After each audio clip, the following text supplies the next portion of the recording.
সীমান্ত হত্যা আমরা কোনোভাবেই মেনে নিব না।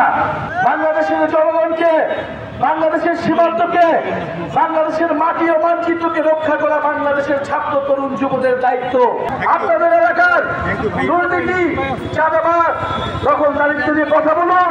আপনারা ইতিমধ্যে সোশ্যাল মিডিয়ায় দেখেছেন, বিবিসি একটা রিপোর্ট করেছে যেখানে দেখা যাচ্ছে যে শেখ হাসিনা নিজেই গুলি চালানোর সকল অর্ডার দিয়েছিলেন। এই মারণাস্ত্র ব্যবহারের জন্য শেখ হাসিনা অর্ডার দিয়েছিলেন।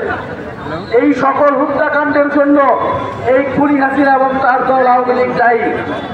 এবং এই খুনি হাসিনা এখন ভারতে অবস্থানরত আছে। ভারত সরকার গণহত্যাকারী, সন্ত্রাসী, ফ্যাসিস্ট সংগঠনের নেতা কর্মীদের নিজ দেশে আশ্রয় দিয়েছে।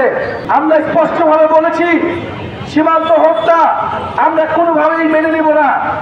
বাংলাদেশের জনগণকে, বাংলাদেশের সীমান্তকে, বাংলাদেশের মাটি ও মানচিত্রকে রক্ষা করা বাংলাদেশের ছাত্র তরুণ যুবদের দায়িত্ব। সেই দায়িত্ব আমরা নিয়েছি এবং সেই দায়িত্বের ভিত্তিতে জাতীয় নাগরিক পার্টি কাজ করবে। এই চুয়াডাঙ্গা সীমান্তে 200-এরও বেশি মানুষ সীমান্তে হত্যা করা হয়েছে। সীমান্তে গরু চালানকারী বলে, পাচারকারী বলে আমার গরিব কৃষকদেরকে হত্যা করা হচ্ছে, আমার বাংলাদেশি মানুষদেরকে হত্যা করা হচ্ছে। অথচ 54 বছরে কোন সরকার এর বিরুদ্ধে কোনো ব্যবস্থা নিতে পারেনি। আপনাদের এলাকার দুর্নীতি, চাঁদাবাজ, দখলদারিত্ব নিয়ে কথা বলুন।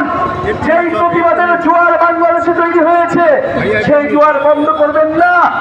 বাংলাদেশের ছাত্র তরুণরা এই দেশের জনগণের পক্ষে আছে, রাজপথে আছে।